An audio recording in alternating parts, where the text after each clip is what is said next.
Hello, my name is Craig DiTommaso, and I am the Chief Clinical Officer for U.S. Psychiatry.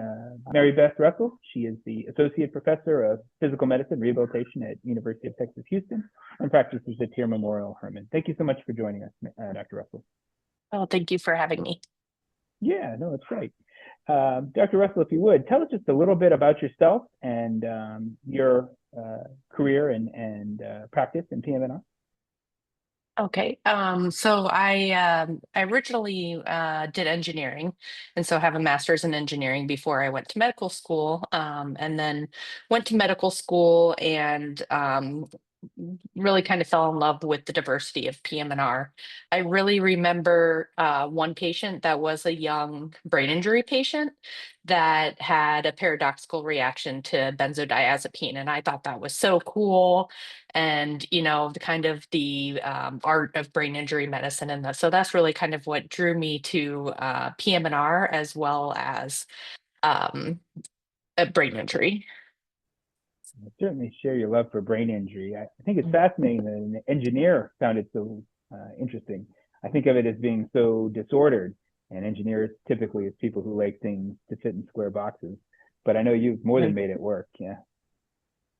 Yeah, I did my master's in biomedical engineering, and it was in specifically musculoskeletal biomechanics. So I think it is very structured and very kind of categorized and everything, and brain injury medicine is not. But I think having that background also helps in kind of methodical ways to evaluate things. So. Sure. And just to piggyback off of that, certainly with that intellectual background in musculoskeletal engineering, so to speak, you could have gone in orthopedics, you could have done more of a family medicine sports route, but you ended up in, kind of neuro rehab, brain injury medicine. Can you tell us a little bit about what kind of steered you in that direction? Yeah, so my research was actually in the ortho department. So when I went to med school, I was like, I want to be an orthopedic surgeon. I want to be an orthopedic surgeon. And I didn't enjoy being in the OR as much as as I would think a surgeon would want to be. So I had done PM&R rotation and really decided that, I remember the things that stuck out to me were that case with brain injury, also EMGs, being able to um, you know, also have an extended relationship with the patients were things that really, really drew me to PM&R. That's great. And so I guess did it just kind of flow from there into neurorehabilitation, or was there a moment, maybe the benzodiazepine case or something else, where you're like, yes, neurorehabilitation is where I want to practice? So I guess I was always kind of interested in spinal cord injury, and to be honest, when I started training, brain injury patients scared me. And so I wasn't sure of that. But then, doing rotations, I especially remember, learning with Dr. Cindy Ivanhoe on rotation and just learning so much and kind of understanding how things work at, a transmitter level and how medications can have influences there was really fascinating to me. And so I think that obviously why you're so passionate about the subject and how you came up with this clinical focus day. Tell us more about this clinical focus and how, your practice with intrathecal baclofen led you to present on this. Yeah, so working with TIER, there's always been a strong focus in spasticity management.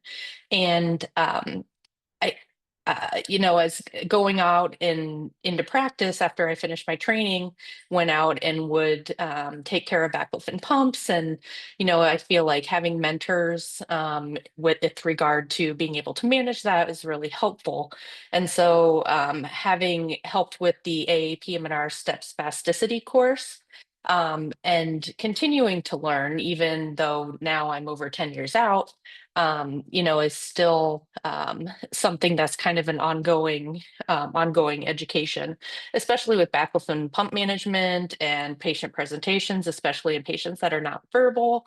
And you know kind of being able to learn from challenging cases that these experts have had is something that I think is really valuable. And not only the cases that they've had, but kind of how they went about problem solving or troubleshooting things is also, I think, going to be very uh, worthwhile for the attendance. So it sounds like this may be a very case-based presentation, or is there some basic science in there as well?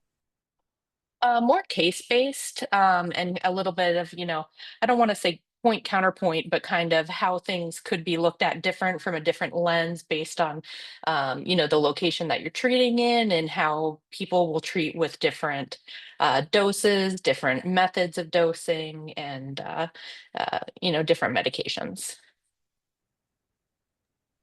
Would it be fair to say that this is going to be more appropriate for someone who's been managing baclofen pumps for some period of time? Or do you think that there will be something that someone who's newer to the field might pick up?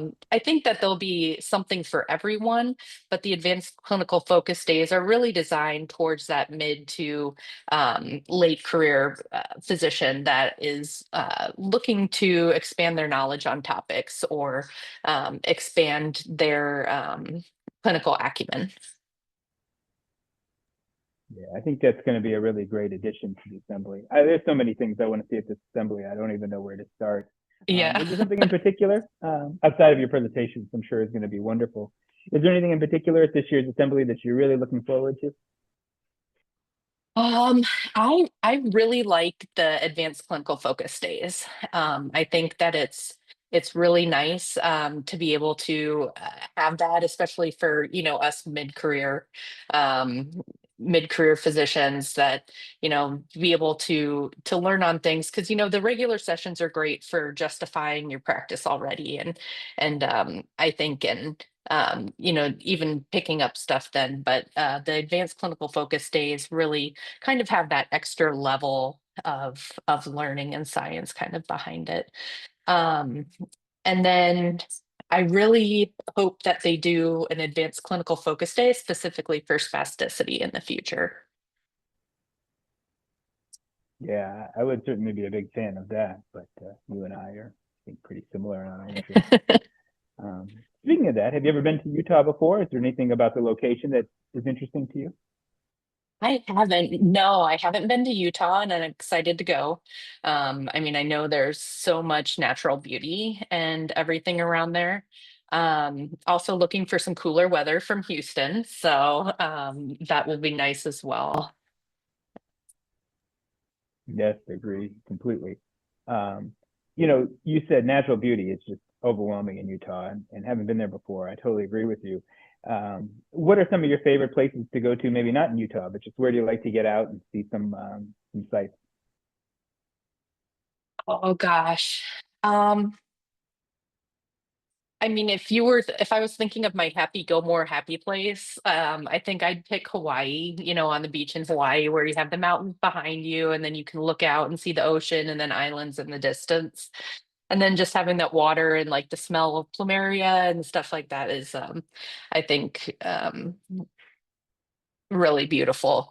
But as far as, natural beauty, I don't know. That's probably the one that comes to mind first. Yeah, pretty hard to beat Hawaii. I think that's an excellent choice. Thank you so much, Dr. Russell. I appreciate your time with us today, and the AAPM&R really appreciate your contributions, not just to the annual assembly, but also to science as a whole. And we look forward to catch up with you in Utah. Right. Yeah, thank you. Good to see you, Dr. Russell. Bye-bye.